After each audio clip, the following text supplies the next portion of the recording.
Andávamos com a cabeça baixa, envergonhados. Andávamos sem direção, pois não havia luz, nem estrada, nem caminho. Pensando bem, não andávamos.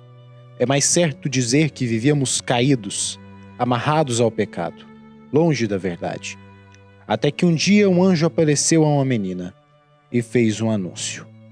A virgem acolheu e 9 meses depois nasceu num buraco, lugar usado para recolher o gado, um menino chamado Jesus. Ali naquele lugar inóspito, humanamente frio e triste, brilhou para nós uma luz.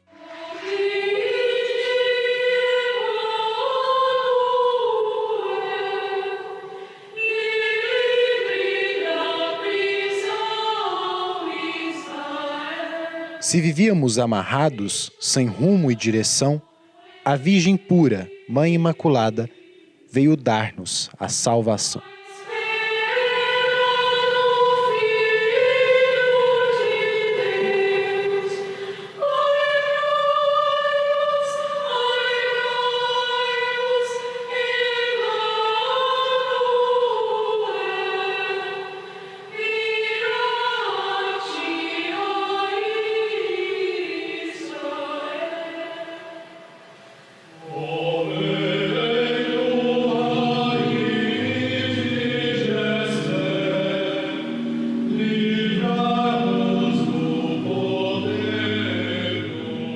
Estando eles ali, completaram-se os dias dela.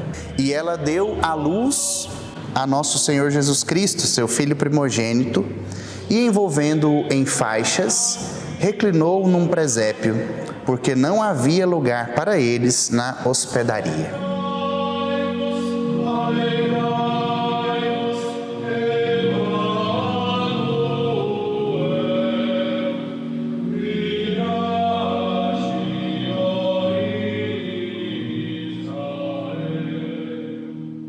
Esse tempo, ele convoca em nós uma atitude muito concreta, que ao meu ver é uma atitude de confiança. Uma atitude de confiança na providência de Deus, que me leva de algum modo a me abandonar inteiramente na sua presença. Quando eu olho para esse evangelho aqui, eu acho muito interessante, né? A expressão concreta da providência de Deus. O que é a providência? A palavra providência, ela é a junção de 2 palavras latinas, providere, né? Videre é ver, pro é ver a favor, né? A favor, pro significa a favor. Deus é aquele que vê a nosso favor. Tudo o que Deus providencia na nossa vida merece da nossa parte uma meditação. Então, se a gente pudesse parar, e aqui eu posso até te convidar a viver esse exercício, parar para pensar assim, no plano material, o que Deus já providenciou na minha vida? Você pode lembrar aí, por exemplo, seu pai e sua mãe, né, que não disseram não à sua vida, muito pelo contrário, né? Te criaram, te educaram, as pessoas que estavam com você ali no seu início e que providenciaram o necessário, um ambiente seguro para você se desenvolver, né? Outra providência de Deus no plano material, as capacidades que Ele nos deu, os dons que Ele nos deu, as oportunidades que Deus abriu e abre para nós a todo instante, né? Então, providência, contemplar ali a providência em nível material. Depois, a providência no nível espiritual, a própria redenção, né? O próprio Natal é manifestação da providência de Deus, né? Deus que providencia, vê a nosso favor, redime toda a humanidade.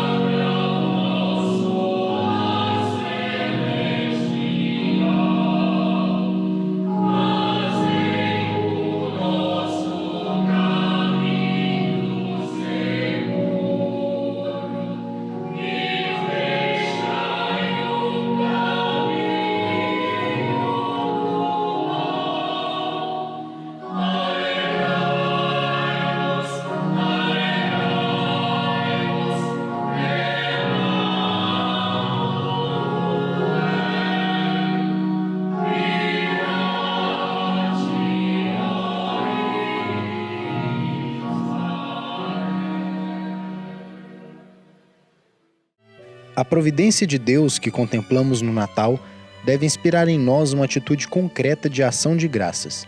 Assim como o sol nasce todos os dias, Deus continua agindo amorosamente em nossa vida a cada segundo. Uma imagem muito concreta da providência de Deus é o próprio presépio, né? A própria manjedoura, né? Vamos dizer, enquanto objeto mesmo, é um lugar da providência de Deus, né? A criança nasceu, precisamos colocá-la num bercinho, em algo que a envolva, em algo onde ela de algum modo esteja protegida. O coxinho, né? Manjedoura é coxo, numa linguagem mais simples a nossa. Então, para a imagem, né? O presépio como essa imagem da providência de Deus.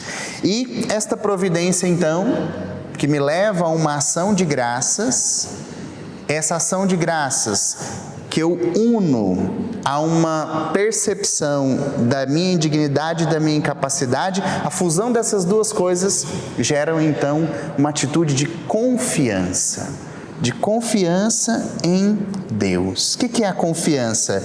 Deus cuida sempre, independente daquilo que acontecer. Deus cuida sempre. Imagina, há 9 meses atrás, Deus tinha confiado a Maria uma missão, ser a mãe do Filho de Deus. Ela ficou grávida pela ação do Espírito Santo. 9 meses carregando Jesus na barriga. Embora os recursos daquele tempo não eram tantos, mas eu acredito que o senso de responsabilidade e de cuidado daquela vida no ventre era o mesmo de Nossa Senhora para das nossas mães que nós temos hoje, né? Então imagina, essa preocupação mesmo, como vai nascer, onde vai nascer, o ambiente, a segurança e de repente, fora de contexto, fora de casa, né, numa realidade distante, além do mais, sem ter um lugar específico, chega a hora de Maria dá a luz a Jesus. E a confiança bonita que Nossa Senhora e São José não tiveram nessa certeza, Deus vai providenciar um lugar, né? Deus vai providenciar um lugar, não nos resta, né, estarmos preocupados com isso. Deus vai providenciar um lugar e providenciou, né, esse lugarzinho para Jesus nascer. Por quê? Porque a confiança em alguém, ela nasce das experiências que eu faço com o agir e com o ser daquela pessoa. Então, à medida que nós vamos nos relacionando, né, as pessoas vão nos dando indicativos de que podem ser confiáveis, vamos tendo essas experiências, a confiança vai crescendo. No entanto, as pessoas podem mudar, né? Quantas pessoas que talvez a gente confiou e de repente lá não sabemos o que deu, a pessoa traiu a nossa confiança, né? Mas com Deus isso não acontece. Em Deus não existe nenhum tipo de mudança. Deus não muda. Por ser Deus, é altamente confiável, né? Vamos assim dizer. É altamente confiável. E Ele não muda. E Nossa Senhora tinha isso muito presente. O mesmo Deus que me confiou essa missão sublime providenciará todo o necessário para que essa missão aconteça. E nele eu deposito toda a minha confiança.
Deus cuida do nosso passado, presente e futuro, assim como Ele preparou tudo para o nascimento de seu Filho único, desde a concepção da Virgem Maria, no seio de Santana, passando pelo anúncio do anjo Gabriel, até seu nascimento na gruta em Belém.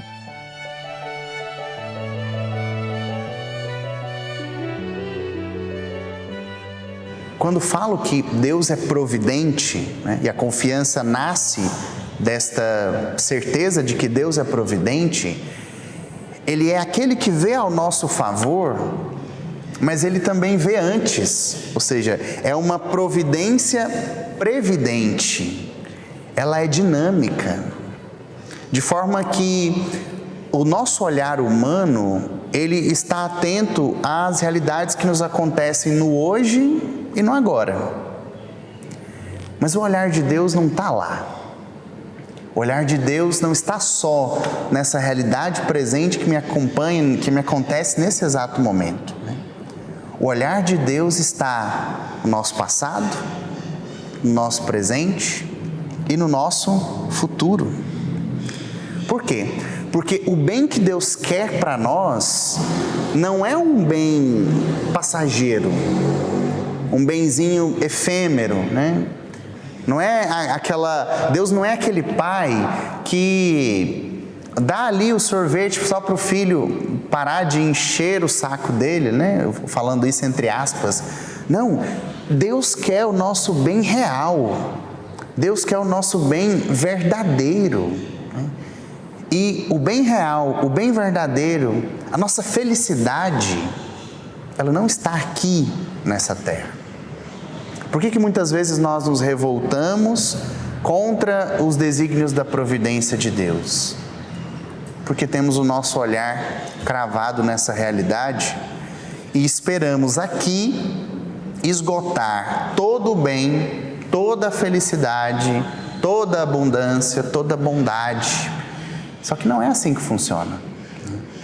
Nós somos cidadãos do alto e a nossa vida nessa terra é uma peregrinação até Deus.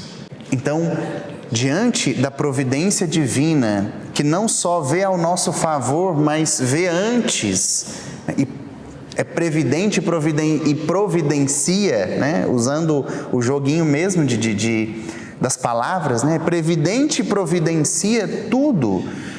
O nosso olhar para que a confiança cresça dentro do nosso coração é aquela aceitação grata de tudo o que a providência envia. Concretamente falando, parar de reclamar da vida. Quando nós reclamamos de tudo que nos acontece, mas está calor, mas o ar-condicionado está muito gelado, essa água está quente, essa água está fria, está escuro, está claro. A dinâmica da murmuração e da reclamação, ela fere diretamente nossa confiança em Deus. Por quê? Porque eu não olho as realidades que me acontecem a partir de uma ótica divina e sobrenatural. Eu olho a partir da ótica humana e natural. Então, a atitude que fortalece a minha confiança em Deus é incrível. Pode parecer muito simples, mas trocar a murmuração pela gratidão nos engrandece enquanto pessoas. E restaura uma paz bonita também dentro do nosso coração. Em tudo dá graças, vai dizer São Paulo. Né? Imagina, Nossa Senhora poderia, na passagem aqui, muito bem ter reclamado, né? Pô, José, como é que você vai me tirar de casa, né? Nesse período, a gente não podia ter ficado lá, né? A murmuração tornaria a experiência bonita da providência e da confiança da Sagrada Família pobre, né? A reclamação empobreceria essa experiência bonita. E não tem relatos. Não é porque o autor omitiu, é porque Nossa Senhora sabia. Deus não muda, né? E confiou em Deus, né? Importa as coisas acontecerem da forma que Deus quer e não como esperamos. O nascimento aparentemente triste de Cristo certamente não foi como Nossa Senhora e São José planejaram. O menino Jesus nasceu em um lugar frio e triste. Aos olhos humanos, uma tragédia, mas pela ótica da fé, uma graça. Se por um lado houve indiferença, por outro, os anjos do céu e os homens de boa vontade renderam glória ao Salvador.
Tudo concorre para o bem daqueles que amam a Deus. De forma que as coisas me acontecem não são pelo meu capricho, elas acontecem porque elas têm uma utilidade na minha vida, redentora, obviamente. As coisas não acontecem para que eu sinta ou experimente um prazer, não, as coisas acontecem para que eu me salve. E ter esse olhar, tudo concorre para o bem daqueles que amam a Deus. Tudo, tudo. Padre, tudo mesmo? Tudo. Até a morte. E nessa perspectiva de deixar de reclamar e de murmurar, é necessário também se dar conta que eu preciso também renunciar esse querer que as coisas aconteçam sempre do meu jeito. Sempre do meu jeito.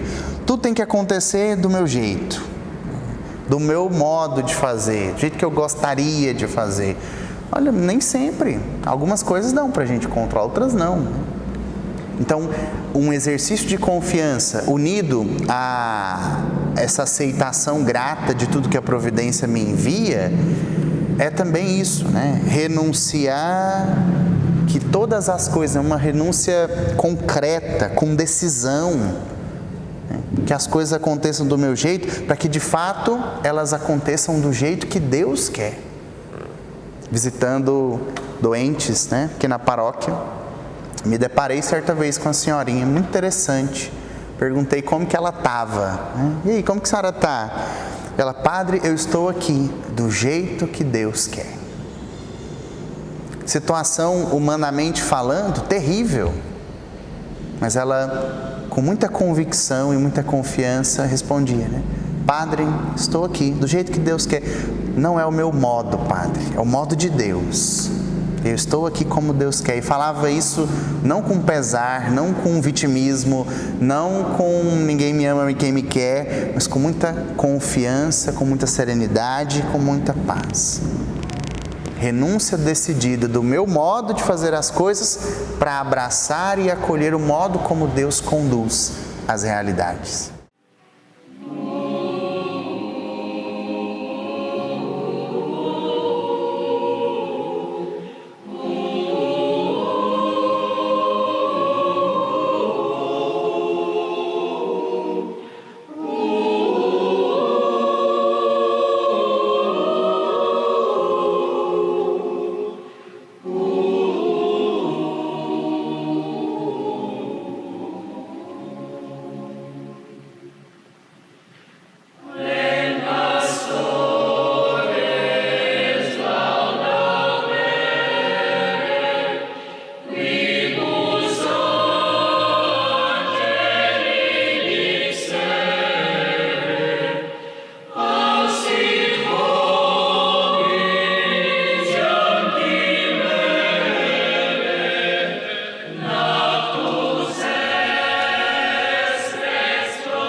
E a providência leva à confiança, e a confiança leva então a um abandono em Deus.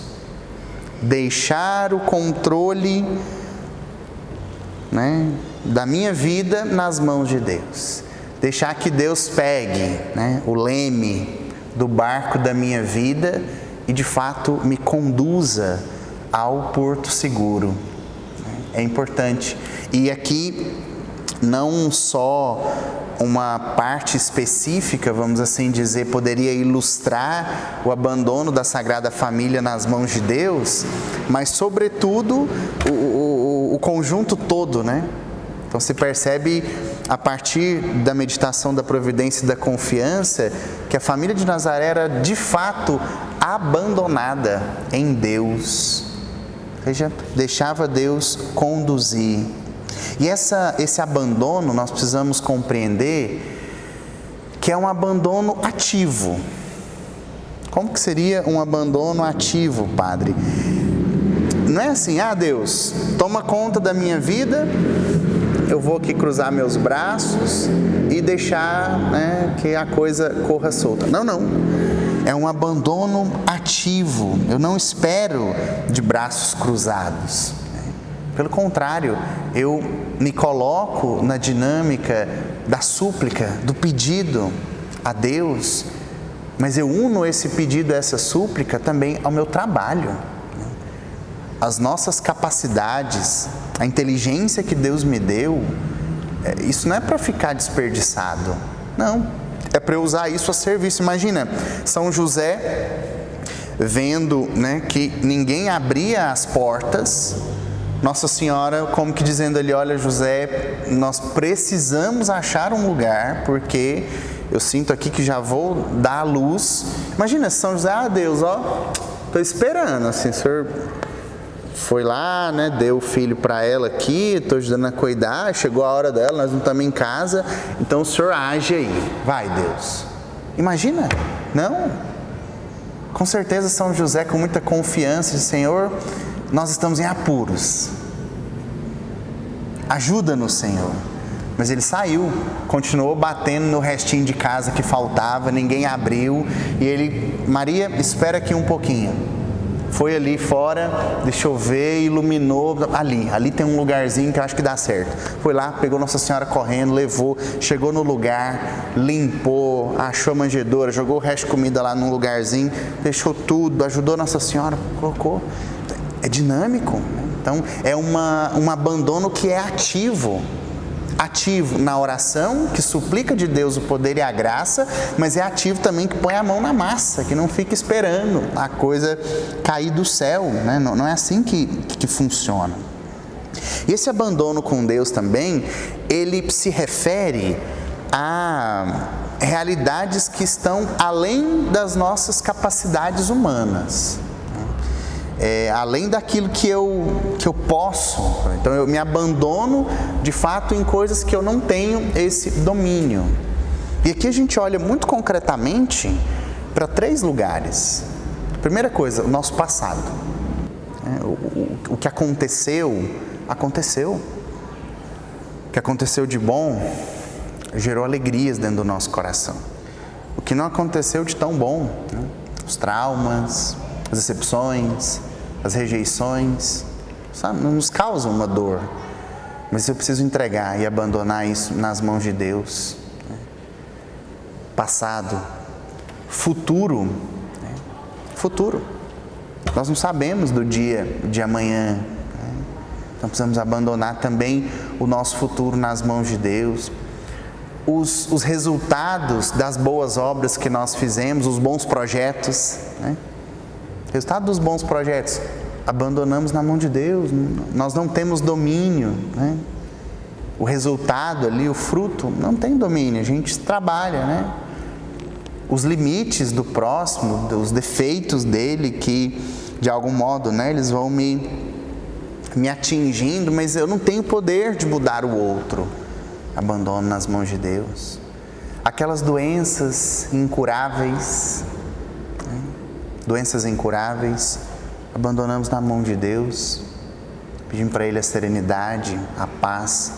Então, é isso, né? O passado, o futuro, situações que não estão no meu domínio, mas também o meu presente. Embora no presente nós tenhamos um certo domínio, mas é um domínio de algum modo relativo, né? Eu não domino as circunstâncias, não domino a vontade do outro, como a gente falava, né? Eu estou aqui trabalhando, de repente, sei lá, a empresa que eu estou trabalhando quebra e eu sou mandado embora. E a minha família vivia apenas do meu trabalho, do meu salário. E aí? É presente, mas é uma circunstância que eu não domino, né? Então, colocar também isso nas mãos de Deus. A vontade do outro, né? A vontade do outro é que eu penso naquelas mortes terríveis e trágicas, né? Assassinato, por exemplo, é uma vontade do outro que é exercida, né, sobre alguém que eu amo, sobre quem eu conheço. Então, não tenho esse domínio. E aqui, no presente, a nossa atitude mais concreta é a atitude da oração. O presente é o momento em que nós rezamos, que nós oferecemos para Deus a nossa vida, que nós oferecemos para Deus os nossos atos, os nossos trabalhos, né? Eu não posso deixar para rezar somente na hora do apuro.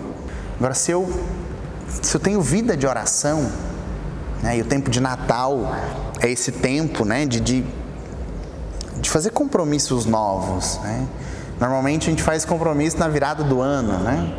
Mas o Natal é esse ano novo cristão. Aqui nós temos, né, uma pequena meditaçãozinha, onde desse versículo 6 nós fomos extraindo, né, a providência de Deus materializada no presépio. Deus providenciou, viu a favor, né, da Sagrada Família, providenciou aquele presépio. Na nossa vida, quanta providência.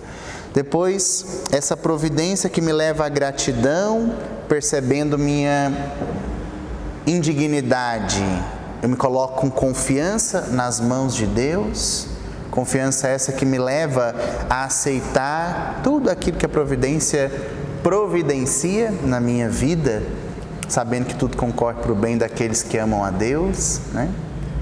E esta confiança, no caso aqui na Sagrada Família, como essa hora de Nossa Senhora que chegou fora dos planos, vamos assim dizer, né? Mas Deus não muda, foi fiel ali. E essa confiança que me leva a uma atitude concreta de abandono em Deus, da minha vida passada, do futuro, dos sonhos, dos projetos, mas também do presente, santificando o meu tempo pela oração e pelos atos de entrega, né? Tudo isso faz de mim um filho amado de Deus, que coloca sua confiança em Deus, que se abandona inteiramente à vontade dEle, mas também me ajuda no cotidiano da minha vida a viver com liberdade. Uma pessoa que segue esse caminho, ela se revolta muito pouco. Por quê? Porque ela olha para a realidade ao seu redor à luz da ótica divina, ou na certeza de que ela, agindo aqui, está sob o olhar de Deus. E isso deixa a nossa vida mais leve, isso deixa a nossa vida mais íntima a Deus. Que você se prepare bem para o tempo do Natal e colha de fato muitos frutos a partir dessa nossa reflexão.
Glória